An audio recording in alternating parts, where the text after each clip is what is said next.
chat this week.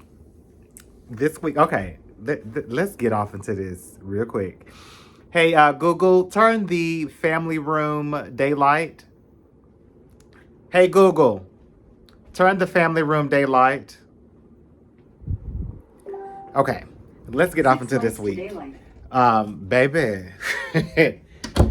First off, got a new VP, and I'm glad that I got a chance to meet him and spend some time with him. It's freaking great. Because sometimes, when you get a chance to have that proximity to leaders within your department, or that's, 2 or 3 levels above you, sometimes, you don't get a chance to spend that quality time with them. So they don't get a chance to see who you are. They don't get a chance to see your value. And so I'm very fortunate that he was able to come down to see us at the DC. And I got a chance to again, be here. But, whoo, baby. Let's start this thing off with no agenda. And I'm not talking about mine.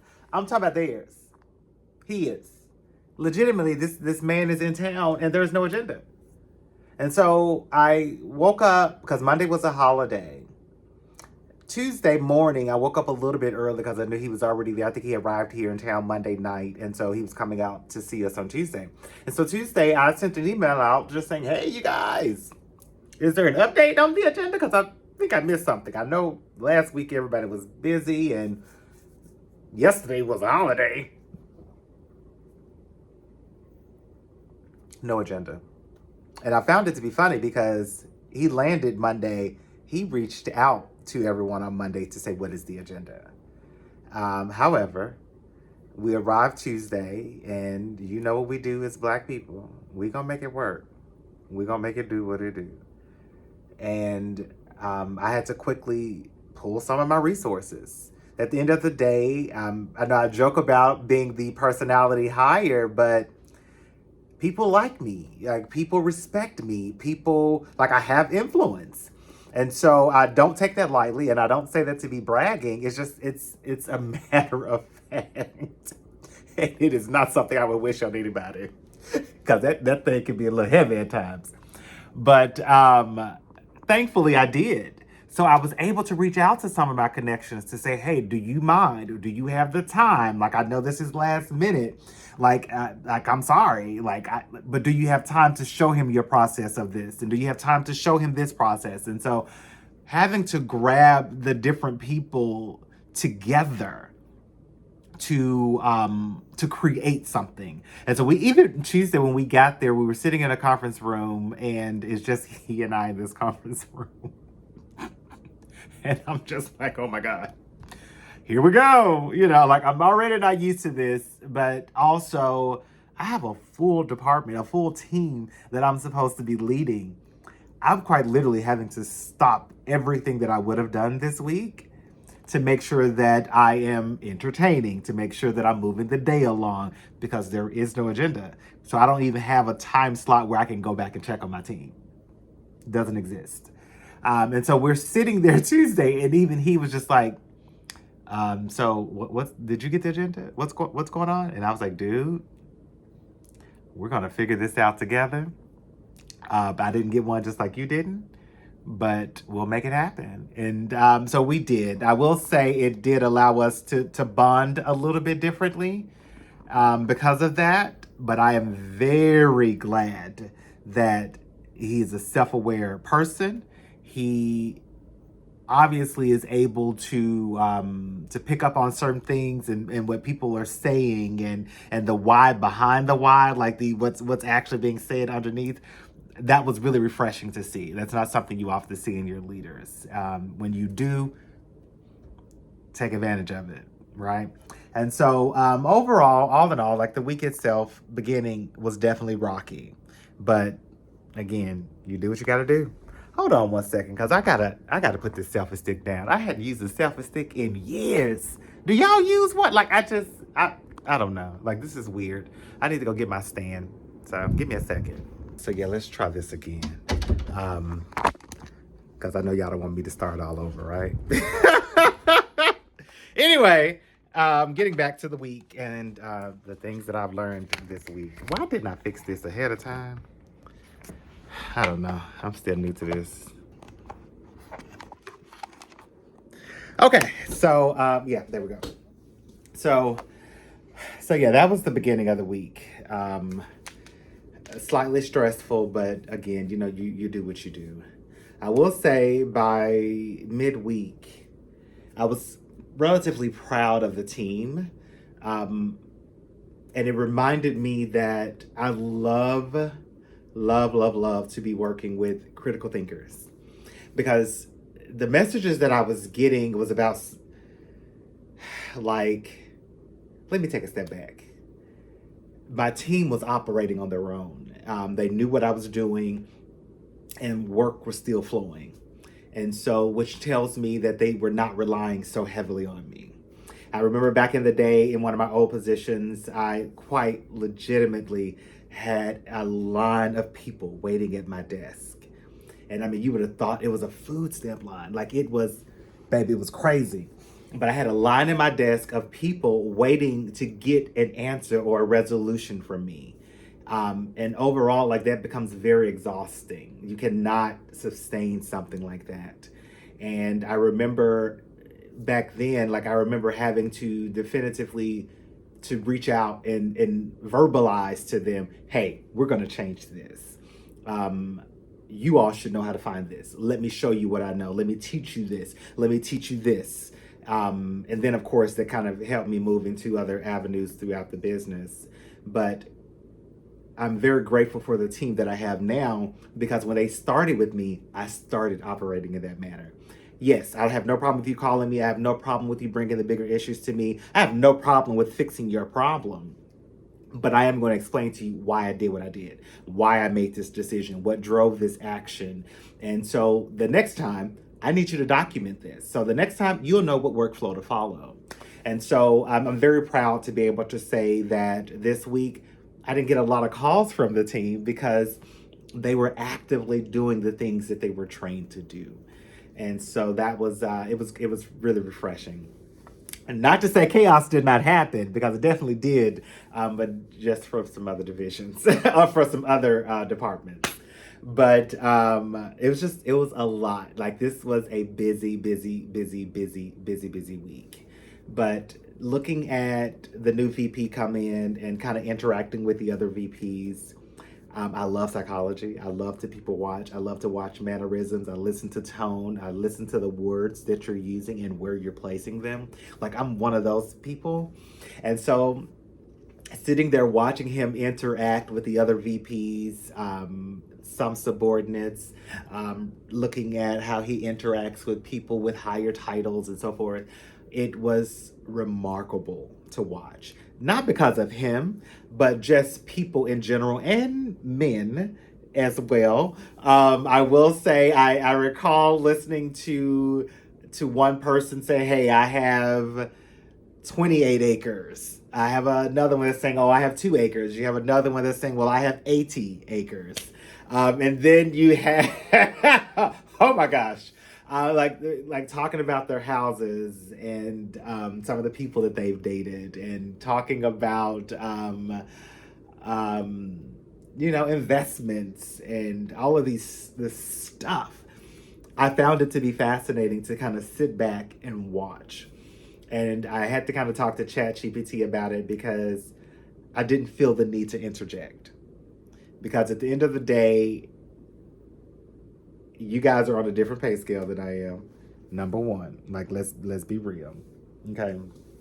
Like, y'all are living a different life, but a lot of what you're talking about, I've experienced. So when you're talking about the real estate and investment properties, I'm like, I've done that. Like, I've done the leadership book. I've been in leadership for over 20 years. I've done aviation. I've done modeling.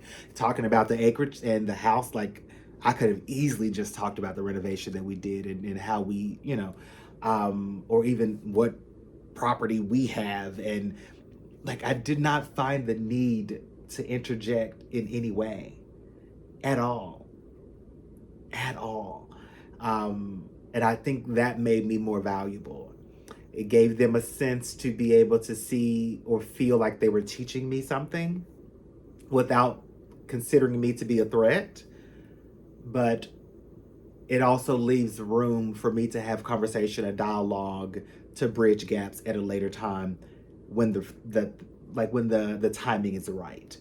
And so, yeah, I just, it was very interesting and kind of fun to watch how that dynamic was taking place. But another thing that happened is, and it happened quite often throughout the visit at both of the facilities that he toured, is my relationship, my influence, it is across the business. And how I interact with the different people, how they come in to respect me, how they come in and greet me. Like, I mean, people were literally coming up to the conference offices because they hadn't seen me in a while. They've talked to me, but they haven't seen me. But people were literally coming up just to hug or just to say, hey, I wanted to lay eyes on you, or, just to have that interaction. Wasn't even about him. But it was like, oh, while you guys are here, let me introduce you, right? But a lot of that was happening. And it reminded me, like, the impact that I built. And I did it off of authenticity. Like, I did it just by being me, not with the idea of I'm gonna need you later. Like, no, like, I built genuine connections.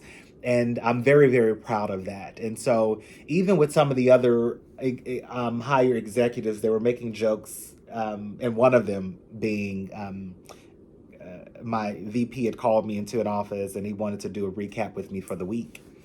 And so he wanted to compare notes. And so, but prior to that, we were about to walk into there, and one of the other directors was just like, hey, dang, man, it's Friday and you're gonna fire Jimmy on a Friday. Oh, that's so messed up. And like, they had a big laugh.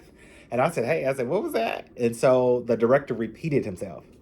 And I looked like dead in his face, no smile, and said, oh, yeah, when you're good at your job, you don't worry about those kinds of things.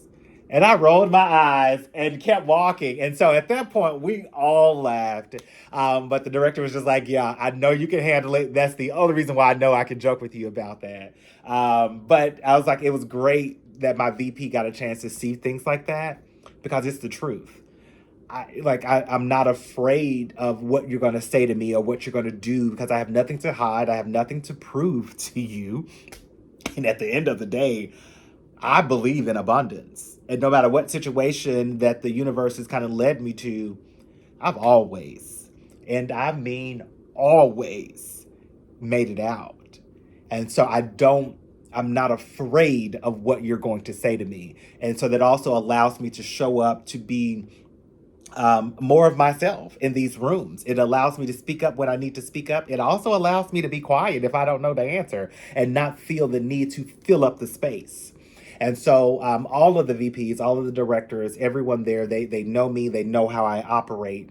And so for my VP to be able to see that, it was priceless, 100% priceless. But it was a huge reminder to me that hey, I belong. And again, the relationships that I built them based off of just being me. Just being me. You can't get no better than that. But also, that was the reason why we were able to kind of keep the week afloat. And so he also picked up on it. He thanked me for it multiple times throughout the week. But I'm very glad that he was observant to see what was happening and how I was making these things kind of connect behind the scenes. Also, again, even to get that influence and those conversations with him and to see his mindset so that he can see mine, it was definitely remarkable. You top that with my business, because I still got a business to run outside of my 9 to 5 job. My business partner called me, and I think that was Wednesday or Thursday of this week, and you got one vehicle that the motor is probably shot. You got another vehicle, a light is on, and having to get some work on it to bring it back up to being serviceable, like to being rentable. And so I'm like, you have these things going on business wise on my personal side, plus this week of uncertainty and this week of having to almost perform, so to speak, and I shouldn't say perform, but more so entertain, because I had to make sure that the week was consistently moving. Like he could not just be stagnant, and so like all of that is happening, and it did not drain me. The other week when I went to see my team, that week drained the hell out of me. But that week was filled with bathroom situations and people calling in and people like talking about each other and like, oh, I wonder what Jimmy's gonna look like and how tall he is, and like it was, and I don't want to say it was superficial things, because it was really, they're important to those people, they're important to my team, but there are things that doesn't move the needle. In the long term, maybe so, but short term, it didn't. And so those things where you're having to be strategic and making the person feel like they're being heard, like about something that doesn't really matter, when that is happening, like that is exhausting. And again, so when I was there in Pennsylvania visiting my team, that was exhausting. My VP being here, not only is it here local to me in my environment, but it was at an executive level. Every conversation was about how to move the department or the organization forward. Every conversation was strategic. Every single conversation was about how can we improve? What can we do to execute? Like, how can we make this effective? How can we build this bridge? And how can we be more collaborative? Every conversation fell under those categories. And so, one of the things that I learned, in addition to me being me and loving being me, but that I love executive level thinking. And I haven't experienced this kind of love for leadership in a few years. And so, not that I miss it, not going to say that at all, but I definitely came out of this week full of a lot of issues going on, but how I handled it this week was drastically different. And so I'm very grateful. I'm very thankful. Very, very, very, very thankful for how the week itself shaped up. And yeah, and even again, the things going on with the business did not affect me as bad as it did the other week. My reserves are still not where I want them to be. But hey, I got to do what I got to do. I'm looking at some loan options because at the end of the day, I mean, the business, guys, it must survive. It has to survive. And so, yeah, I got to figure that out. So that's part of what I have to do today well, actually probably within the next couple of days, because I've been doing the research on interest rates, how much money I'm needing, what I'm approved for, what I will be using the money for. But I've gotten all that piece out of the way, but now I got to pull the trigger and make the best decision. And so, honey, it is tough.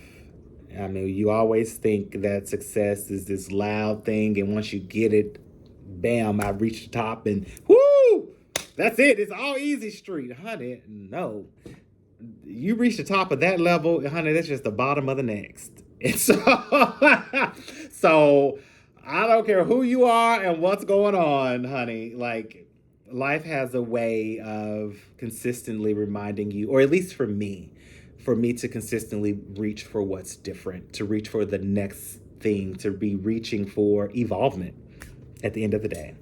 And so this week, I'm grateful for that. I am very grateful for that. Yeah. So that's my week in a nutshell.